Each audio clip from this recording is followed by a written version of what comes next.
again, everybody, and welcome to another segment of Hollywood Memories. I'm Dan Roberts, the publisher of The Vegas Voice, and I have the great pleasure of sitting next to and co-hosting with my favorite columnist, the other woman in my life, and that is Miss Beverly Washburn. Thank you. How did I do that tonight? Good? You're so funny. Hi, everyone. Thanks so much for joining us. We are very excited today because we have a very special guest.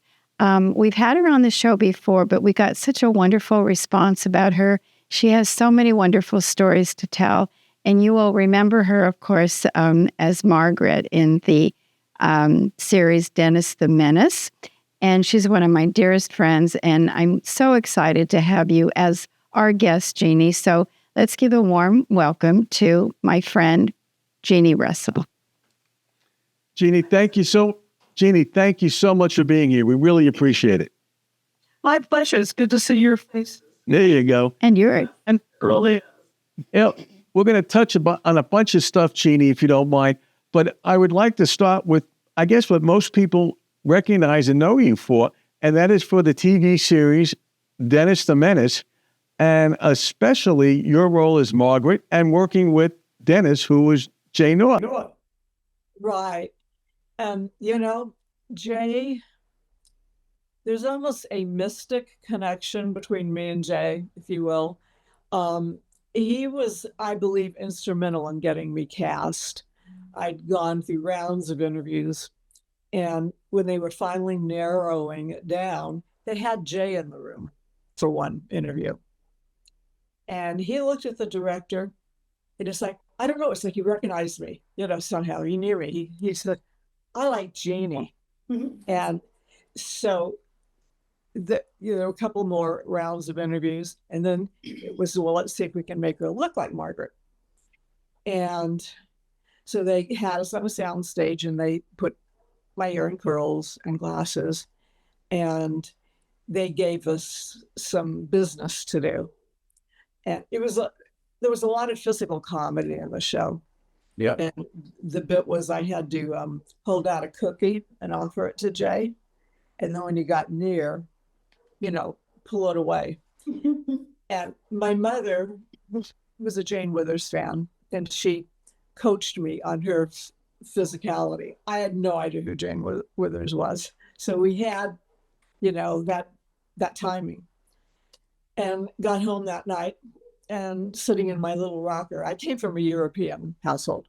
Okay, drinking a little juice glass of beer, watching the Three Stooges, and the phone rang, and they said, Jeannie's got the job. And I went, And, my life changed forever. Yeah. And Jay just passed away this year. Yeah.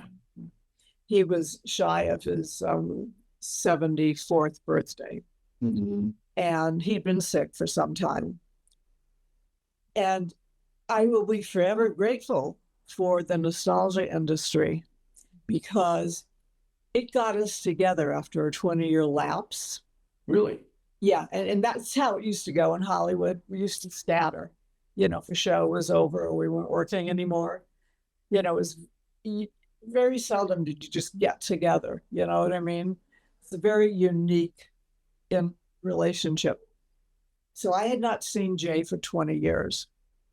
And a patient / friend of mine said, my friend is in town from New York, Bobby Rivers, who was a very prolific talk show host, and he interviewed everyone, you name it, Meryl Streep on down to moi. Okay. And they were in LA, and they wanted to talk about child actors, and they said, we booked Jay, and he's kind of a mess.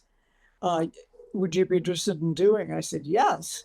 So we hooked up, and I think I sent you a picture down of Jay and me together. It's the first time we'd seen each other in 20 years. And that continued on forever and ever and ever. So nostalgia gave us a platform to continue our friendship growing. And, bless his heart, he would, being the star, they'd book him, and he'd say, if you want me, you got to bring Jeannie Russell too. No kidding. Yeah, so I rode his coattails like a son of a gun. Yeah. And he didn't want to do the show, like Geraldo called. he said, I don't want to do it, but call Jeannie Russell. She knows everything. So I went to New York and, met up with John and everything. So Jay was always sort of like a hovering guardian angel in my life, and he would call and he was always concerned about my well-being financially and otherwise. And so we had trips to Chicago, we had trips to New Orleans, all because of nostalgia. So I was able to tell Bobby met us in Chicago. We were doing the Hollywood Collectors Show.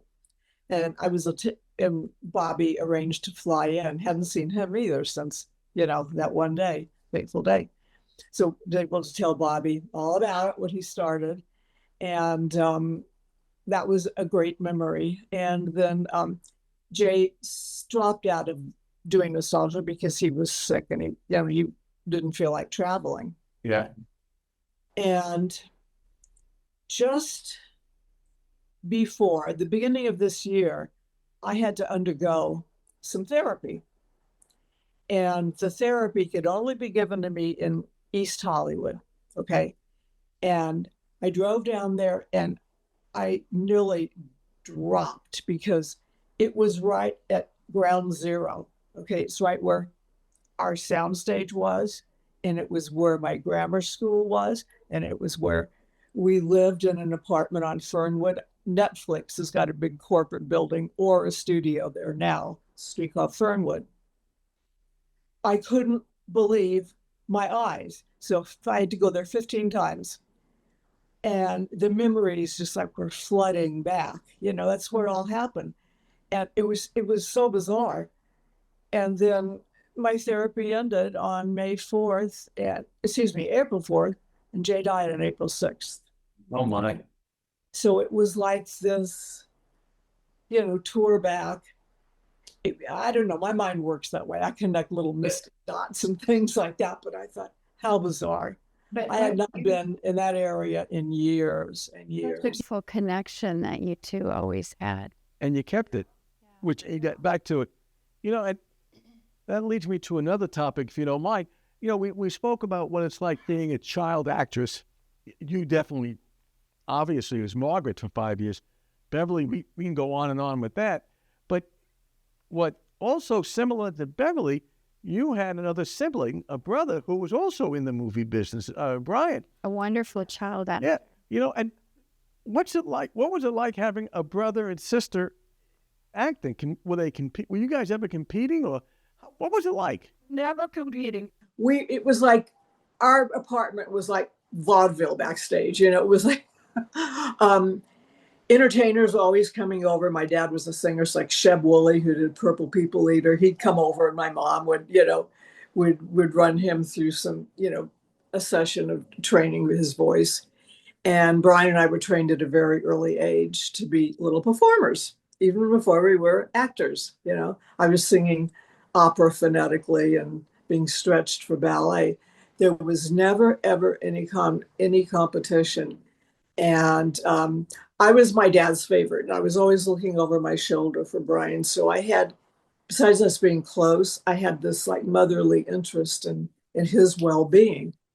And as Dennis the Menace, I was playing a cartoon, and I was in heavy makeup and hair, my drag, as I'd call it. Yeah. You wouldn't recognize me unless I had that on. And Brian, on the other hand, was this beautiful, soulful child. He's the one who got us in the business. There was a knock on the door, and it was an assistant on the Lassie set who said, "We've seen your child, playing on the street. Can you bring him over? And we need a small hand for a pickup shot." So my grandmother hit it off with John's mother, and she would get us called in as extras, and John would come over at lunchtime and play with our toys, and my grandmother would make health foods. She was culturing her own yogurt and pressing her own carrot juice in the 50s. Mm-hmm. So it was Brian's appeal that sort of got us going in it. And as he grew a little bit older, he was experiencing, we were both in and out of public schools unless we were working. Now, he worked with big people. He did Bye Bye Birdie, How the West Was Won. He worked with Steve McQueen. He worked with Mickey Mantle and Roger Maris. So he had the more illustrious career. While I was the cartoon, never any competition. But so when he was in private school and of a certain age, he started having a lot of trouble with jealous kids and jealous teachers. And I watched Stan's interview. That's Stan Livingston, yeah, for My Three Sons, yeah. And that's what, when you asked Stan about that, that's what gave me the idea to tell about our experience with that. We had to, our phone got out, our unlisted phone, and we must have gotten 300 calls over the weekend. It's hang-ups, okay? Really? Some kid had taken a file to the office and put the number out. So we took him out of public school and put him in Harvard military. Oh, this was still in public school. There we go. His hair was a little bit longer. It was before, the whole long hair thing hit, but he had to keep it long for Hollywood. And guys would harass him in the bathroom. And finally, one time he took a swing at him and he missed the kid, but he got the radiator heater, okay? Oh, wow, yeah. Broke his knuckles, so his hand's in a cast. Oh, and then some girls who were jealous because he wasn't paying them attention, he was carrying his books, followed him home and kicked him in this injured hand, to get his attention. So we took him out of public school, and then he went to Harvard military, thinking, well, okay, that'll ground him. And the ROTC exercise or team leader, they were standing there, and he was holding a bayonet thing, and he came up to Brian and he kicked the gun, and the bayonet went into Brian's arm, so he had to go to the emergency room. And so next stop was Notre Dame High, Sherman Oaks, and the brothers teaching were very jealous of him. They would, Brian would be taking a typing test, and they would come up, one of them would come up and rip his paper out of the typewriter, crumple it up, throw it on the floor. He said, well, you failed this one, Russell. And then finally, Brian started to act up a little bit, and he had a detention where he had to sweep the hallway. And a brother was showing off for a new freshman class of kids. Brian was about to graduate. And so he was harassing Brian, and he came out in the hallway, and the whole class is like, watching this. And he kicks the broom that Brian was shoveling, a pail with, and it grabs a watch he'd just been given for his birthday, and the watch flies off. Okay. Well, that was it. Brian pricks this guy up by the lapels and, backs him back into the class, slams him against the blackboard, and the brother's like this, and his feet aren't, touching the floor. And the kids are like, oh my God. And Brian did not get disciplined for that because that was a provoked situation. And I got made fun of, okay, like because I had been playing a cartoon. That's what I did. Yeah, but you know what? You said playing a cartoon, but again, as a child, you were a star. I mean, it's not a cartoon. You were an actress on TV in the 50s, early 60s, in which the whole country was watching you. Right. And like, I never will forget, Beverly, you're going to remember this. Remember those fake cotton wigs we got? They came in platinum blonde and pink and a different shade of blonde. And there was a dance. And I had my hair pulled back and I had on one of these wigs and it was held on by bobby pins. And I'm, dancing at one of these mixer dances. And all of a sudden I'm in searing pain. Someone came up to me and pulled the wig off to prove to everyone that it was me, So just, weird stuff like that. It was hard to integrate with any kind of normalcy into a school situation, So that was a further thing that most child actors had in common because they couldn't identify with their age group at school because of that fame thing. But I wouldn't trade it, Yeah. For this segment of the Hollywood Memories, I'm Dan Roberts, Miss Beverly Washburn, and we'll see you again next time. Thank you, Jeannie. Thanks, Jeannie, so much. Love you.